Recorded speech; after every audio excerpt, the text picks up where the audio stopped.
नमस्कार। आप देख रहे हैं एमबीटी न्यूज से। दोस्तों, अक्सर आए दिन लोग पार्टी छोड़ते हैं और फिर ये कि दूसरी पार्टी ज्वाइन करते हैं। लेकिन साथ ही साथ एक और चलन ये कि प्रचलित है कि अगर ये कि किसी दूसरी पार्टी में गोटी सेट नहीं होती है तो खुद की पार्टी बना लेते हैं। ऐसे उदाहरण के लिए तमाम जे के नेता हैं। आप देख सकते हैं ओम प्रकाश राजभर, स्वयं प्रसाद मौर्य, ऐसे मोतीलाल कुशवाहा, तमाम जे की पार्टियां जे की हजारों की संख्या में देखिए पार्टियां देखिए बन चुके हैं। जबकि 5 ही नेशनल तरीका से देखिए पार्टी है जो पूरे राज्य में चुनाव लड़ती है। उसमें देखिए 5 पार्टियां हैं, लेकिन इस 5 पार्टियों की ही नेता आज हजारों में देखिए पार्टियां देश में बनाकर खड़े कर दिए। और ऐसी व्यवस्था देखिए देखी गई है। अभी जो है कि चुनाव बीत चुका है, 2024 का इलेक्शन ये कि बीत चुका है। चाहे लोकसभा, विधानसभा, सब चुनाव ये कि बीत चुका है। अभी चुनाव ये कि छोटी-छोटी ये कि हो रही है।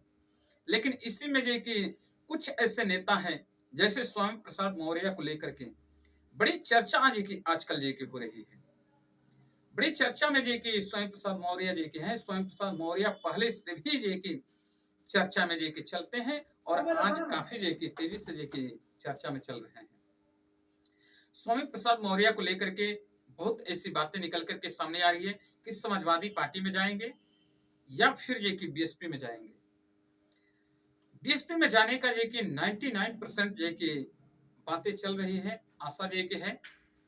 लेकिन समाजवादी में जाएंगे या नहीं जाएंगे, इसका अभी कोई ये कि विशेष बातें निकल करके सामने नहीं है। स्वामी प्रसाद मौर्य बीएसपी में जाएंगे, इसके लिए तमाम जे के पत्रकार स्वामी प्रसाद मौर्य से जे की पूछे। अब दोस्तों, स्वामी प्रसाद मौर्य पर जे की बातें हो रही है। स्वामी प्रसाद मौर्य ने जे की बोला कि हाँ, अगर जो है कि मूवमेंट को फिर से रिपीट किया गया, जैसे माननीय साहब कांशीराम का मूवमेंट, डॉक्टर भीमराव अंबेडकर का जे की मूवमेंट को फिर से दोहराया गया, तो स्वामी प्रसाद मौर्य जे की रिटर्न करेंगे। लेकिन ओम प्रकाश राजभर भी बीएसपी से निकले हुए नेता हैं, जो लाल झंडा के नीचे पीला गमछा लगाकर बरात में फूफा के जैसे लगते हैं। और स्वामी ओम प्रकाश राजभर अब जे के बीएसपी का गुणगान जे कर रहे हैं। वो कह रहे हैं कि अगर इंडिया अलायंस अगर जे की मायावती जी को लीडरशिप दे दे, यानी कि कमान संभालने को जे की दे दे, तो मायावती जी गठबंधन में जे की आ जाएगी। यही बात ममता बनर्जी से जे की पूछा गया कि आप जे की इंडिया अलायंस का नेतृत्व जे की कर सकती हैं। तो फिर जे की ओम प्रकाश राजभर जी की बोलते हैं कि अगर इंडिया अलायंस का नेतृत्व जे की ममता बनर्जी अगर करे, तो जरा सोचिए कि ममता बनर्जी का वोट बैंक, वोट बेस कितना है। वो जे कि किस किस राज्य में चुनाव लड़ती है, और 22.5%, 23% वोट जे की बीएसपी के पास है। तो जरा इस पर जे कि ध्यान देने की जरूरत है। अगर इंडिया अलायंस में अगर जे कि नेतृत्व जे कि करने को जिम्मा जे कि मिल जाए अखिलेश यादव को, तो क्या वो कितने राज्य में जे कि इंडिया अलायंस का जे कि नेतृत्व कर सकते हैं, कितने जे कि वोट जे कि अन्य राज्यों में दिला सकते हैं। इसलिए बड़ी पार्टी का बड़ा जिम्मेवारी जे कि होना चाहिए। इसी बात को लेकर आजकल ये की चर्चा में स्वामी प्रसाद मौर्य, उसके साथ साथ ओम प्रकाश राजभर भी लाइन में लगे हुए हैं।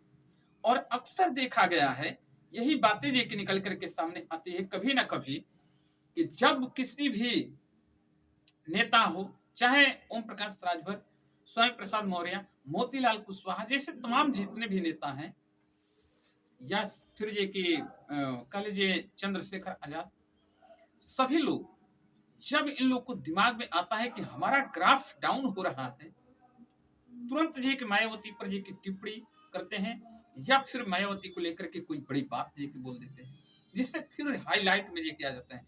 एक्चुअली ग्राफ गिरा है, ये सभी लोग जानते हैं।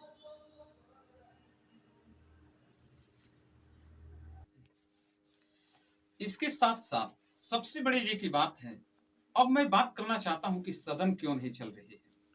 क्या आपको जानकारी के लिए मैं बताना चाहता हूं कि राज्यसभा में जो धनखड़ जी हैं, उनको हटाने के लिए अविश्वास प्रस्ताव जे कि ला रही है विपक्ष। क्या यह अविश्वास प्रस्ताव जो है यह कायम हो पाएगा, यह सटीक रहेगा, या एक छलावा है? जब आपको जानकारी होगा कि भारतीय जनता पार्टी केंद्र में है, राज्य में है, सब जगह है, तो फिर आप जी की किस तरीके से उसको जी की हटा सकते हैं? नहीं हटा सकते हैं। फिर भी जी की 50 की अनुमति चाहिए, 70 का जी की साइन जी की कांग्रेस ने जी की कराया, विपक्ष ने कराया है, लेकिन फिर भी वो हार जाएगी। जब हार ही तय है तो फिर ये कि उसमें ये कि टांग अड़ाना, उस पर ये कि टीका टिप्पणी करना, उस पर ये कि बहस करना सही रहेगा या गलत रहेगा? आज संविधान दिवस को लेकर के 13 और 14 तारीख 2 दिन जो है कि बहस होना है।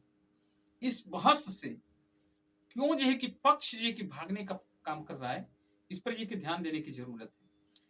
क्या जो है कि अभी कहें कि क्षेत्रीय जो कि नेता सलभमणि त्रिपाठी जी अभी जो कि बयान दे रहे हैं कि कह रहे हैं अधिकारियों को हड़का रहे हैं। यह काम पहले क्यों नहीं कि किया गया? क्या अभी जो कि सलभमणि त्रिपाठी जी ऐसे बातें जो कि बोल रहे हैं अधिकारी को? अनुसूचित जाति और अनुसूचित जनजाति की आवाज की बातें निकल करके सामने आई है, तो इस पर जो कि ध्यान अवश्य देना चाहिए। लेकिन साथ ही साथ ये बातें नहीं मिल पाई। हाथरस की बेटी का जो रात में शव जलाया गया, उसके परिवार को ना नौकरी दी गई, ना मकान दी गई। इस पर जो कि सरकार को फोकस करनी चाहिए, इस पर जो कि फोकस नहीं हो रही है। फिर खान सर को लपेटे में लेकर के उन्हें गिरफ्तार कराया गया, उनकी तबीयत बिगड़ गई। क्या वो गलत कर रहे थे? खान सर ने स्पष्ट बोला है कि हम जो कि यहाँ 5 लाख लोगों का लड़कों का जो कि परीक्षा हम एकदम जो कि आसानी से दिलवा सकते हैं, पेपर लीक नहीं हो सकता है। लेकिन उत्तर प्रदेश की सरकार मानती कहाँ है? और बिहार की सरकार भी वही कर रही है जो उत्तर प्रदेश की सरकार जी की करना चाहती है। नकल तो सभी लोग कर रहे हैं, लेकिन नकल का एक हिसाब भी होना चाहिए। दोस्तों, आप वीडियो कहाँ से देख रहे हैं जरूर बताइएगा। तब तक के लिए धन्यवाद।